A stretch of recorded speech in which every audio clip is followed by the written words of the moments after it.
What's up, everybody? It's Brett and Steven with the BS Show, and we just got done watching the Ultimate Fighter Stipe and DC season. Great fight card, man. It was a good fight card. I really enjoyed watching it. I'm a Ultimate Fighter fan, though. So I've enjoyed the season a lot. Two divisions fighting, two Ultimate Fighter championships given out, Ultimate Fighter winners.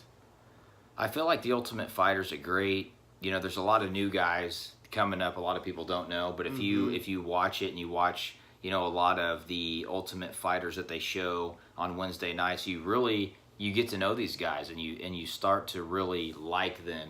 As human beings, you get to hear their story. A lot of them, aren't UFC quality fighters, but the guys who do make it there, they a lot of times they do really well. There's a lot of fighters in the UFC who won the Ultimate Fighter and went to have very good UFC careers. We can name them off, but It's going to be a long list, that's for sure. Exactly. But, I thought this was a very good card. Let's just put it this way. The UFC grew because of the Ultimate Fighter. You know what I mean? Stephen Bonner and Forrest Griffin, that fight, people started calling each other like, hey, you got to watch these guys bang it out. And that's where the Ultimate Fighter built its reputation. Well, that still goes down if you look at all the old UFC fights, that goes down as one of the best fights of all time.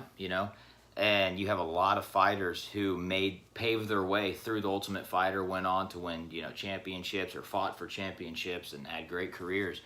But I just thought this card was very well put together. I'm a little biased. I watched this whole season, but all the fights seemed to be very competitive. They tried to bring back old, tough contestants to throw in there, but most fights were pretty competitive. And, I think that a lot of the fighters that we have coming in the new wave of the UFC, it's very bright future for the UFC for many weight divisions to come. So, but what I wanted to touch on was not only the fights that happened, but how about that main event, man? Man.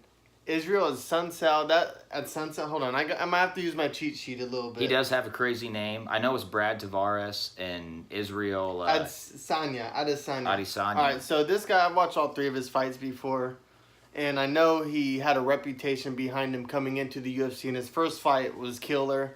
He has a lot of people compare him with John Jones, which I kind of see it. I don't think he's as well-rounded as John Jones is, but he does have a killer stand-up, and he picks people apart, and he's a beast in there.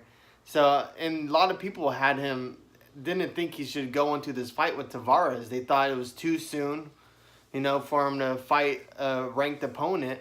But he went in there and dominated. I think it was 45-50. Yeah, it was a walk. It was a runaway. It wasn't even competitive. And while the fight was going on, both of us were talking and saying, this is someone we need to keep our eye on. Absolutely. And I recognized him. I knew who he was. I knew the name. But, you hear all the UFC analysts saying, oh, it's too soon. It's too early. This guy can't do it. Brad Tavares is a stud. He's a killer. He's well-rounded. He can't hang. And the dude literally walked through him. Which respect to Tavares, too, because in that fight, I still felt like one of those hooks could have landed. Yeah. You know what I mean? Tavares never quit. Exactly. He never quit, even though I got the feeling, I'm sure you got the feeling, that he was out of it. He was overmatched. Adesanya, if that's how you say his name, his striking is just unreal. And not only is his striking unreal, he's tall, he's long, he's 6'4". He was throwing elbows like they were jabs. Yeah, he split him open with that elbow. It's just that guy's going to be something that we get to watch. But that's on these small fight cards that not a lot of people tune into. That's what you get to see. You get to see these young guys that are coming up through the ranks and eventually going to maybe get some UFC gold. And, I don't know about you, but I wouldn't be surprised if Adesanya got a title shot. My opinion... I don't think he's going to get one right now. I think a couple more fights, a couple more ranked opponents, and he picks them apart like he did this one in his last few fights. I think he's right there.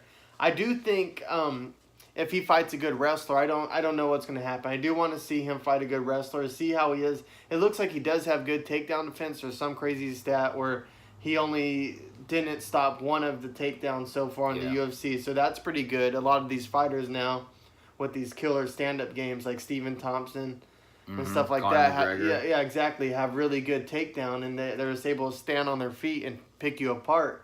So I'm really interested to see him against a wrestler or something like that. Well, you know, the UFC needs stars right now, so I'm sure as long as this guy can keep winning and keep putting up big wins, they're talking about him fighting Uriah Hall, which I believe he's on tomorrow's card. Obviously, you know, maybe that's a match to make in the future, but you know, the UFC needs guys like that to run their way through the division and get wins, get the title shot, win the belt. They need more eyes on the sport, and he might do it. And another thing I like about him, this is what we talked about yesterday also when we were talking about a little bit about Colby Covington and some of these fighters that come in and talk.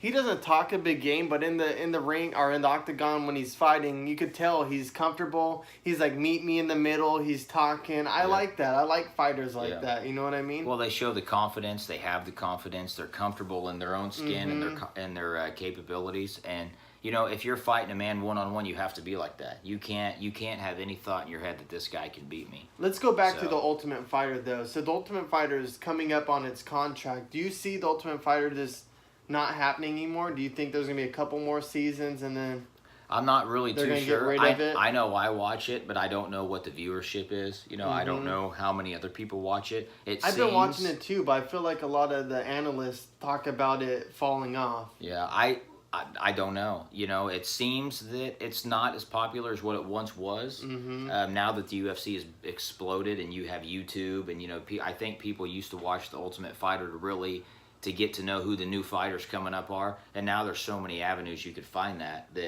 you know, they might not need it. But we'll see. You know, I think that's Dana White's baby. And he always finds, you know, little diamonds in the rough and pockets of the world to bring onto the Ultimate Fighter that other words or wouldn't have the opportunity, you know, to fight and get in front of the cameras and really show what they can do.